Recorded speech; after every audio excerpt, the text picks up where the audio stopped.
The goal of compression is to compress the dynamic range of an input sound signal, making the louder parts of the signal quieter, while also making the quieter parts of a signal louder. I'll first explain this concept through the lens of hearing loss. As people age and their hearing declines, they lose the ability to hear very soft sounds, but also their tolerance to louder sounds decreases. In essence, their dynamic range is reduced. In audiology, we use wide dynamic range compression within hearing aids to apply less amplification to loud input sounds and limit their maximum output signal levels, while providing more amplitude to soft input sounds to fit into the reduced dynamic range of the listener. In music production, we also use compression to reduce the dynamic range, but to achieve a different goal. By using compression, we can increase the perception of loudness. By using a type of compression called downwards compression, we can control the dynamic range by reducing the amplitude of signals that surpass a certain threshold. This is the most common form of compression within music production. This helps sounds be perceived as much louder and opens up room or headroom for other elements to better be heard in a song. When inputting a sound signal through a compressor, we have the ability to control the dynamic range of the signal by altering its overall shape or envelope.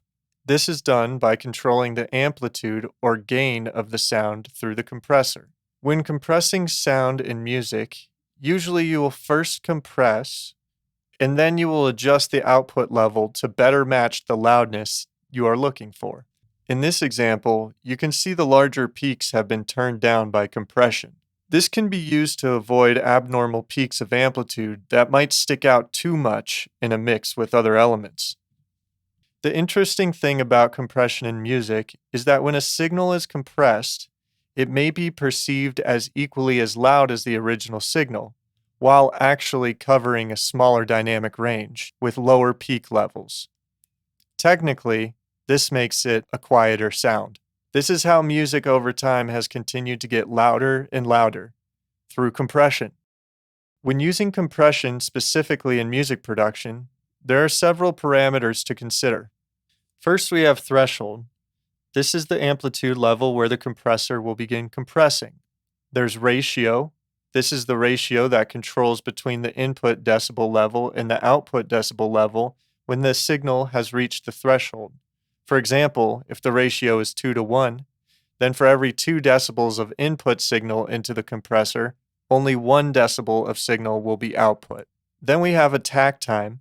This is the time it takes for the compressor to turn down the gain of the signal after it exceeds the threshold. In other words, this is how fast the compressor begins compressing. Now we have release time. This is how fast it takes for the compressor to come out of compression and restore to the original gain. Another way to look at this is how fast the compressor stops compressing after the signal drops below the level of the threshold. I'd like to quickly mention the output gain, where you can turn up the overall gain of the signal after its compression, as I mentioned earlier. And the knee point, which gives you some further control of where the compression will actually begin. Ratio, attack, release, and knee point are all terms which we may be familiar with coming from hearing aid compression within audiology. Just as compression can be used on the gain of an overall signal, it can also be used on frequency band specific signals. For example, we could compress mid and high frequencies while leaving lower frequencies untouched, or vice versa. There are many different ways that compression is used in music, along with many different types of compressors. Please be sure to like and subscribe if you're enjoying this content. Hearing compression can be more difficult than visualizing it, so I will do my best to give you an example that helps both visualize and hear the differences. When we take a look at these vocals, we can notice the large differences within the amplitude of the signal. When I'm listening to this signal, what I'm specifically listening for are extremely quick volume changes within the vowels. Let's go through one example of how I would approach compressing the signal to better control those peaks in volume while maintaining natural sounding vocals. I'll first set my ratio to 2 to 1, which is a typical compression ratio that retains a more natural sounding output signal, especially with voices. Then I will pull down the threshold until I hear the volume of the signal start to be affected by the compressor. Cold shoulders, leaving crumbs. Cold, cold, cold shoulders. I'd like to catch major amplitude peaks in my signal, so let's use a very short attack time of 0.01 to 0.02 milliseconds. Now, I'll set a quick release time so that the original signal can retain most of its normal envelope structure, while simultaneously leveling out some of the volume of the vowel pieces. Cold shoulders, cold shoulders. Now I'll match the loudness of the signals by ear using the output gain. Cold shoulders, cold shoulders, cold shoulders, cold, cold shoulders, cold shoulders. I've recorded the compressed signal into the blue track and kept the yellow track as the uncompressed signal. Looking between the two waveforms, notice the amplitude differences and how the compressed signal looks a bit more uniform overall. There are less major peaks in the signal.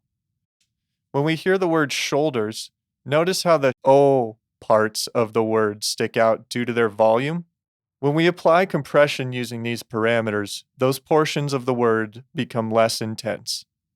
Shoulders, shoulders, shoulders, shoulders. Let's take a look at the meters of the uncompressed and the compressed signals to see what their true output levels are. Cold shoulders, leaving crumbs. Slower. Cold shoulders, leaving crumbs. Slower. You can see that the compressed signal sounds just as loud as the other signal, but is technically outputting a lower level overall. This means that you have more headroom to work with and can turn this signal up to be even louder, with less cost. Compression has made music and audio entertainment much louder than it used to be, and has drastically changed the quality of how we help those who use hearing aids.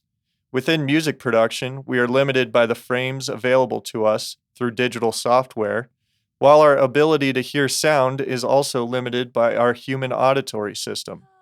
One way that we fit more into this frame is through the use of compression. Thanks for sticking with me. I'll catch you in the next episode.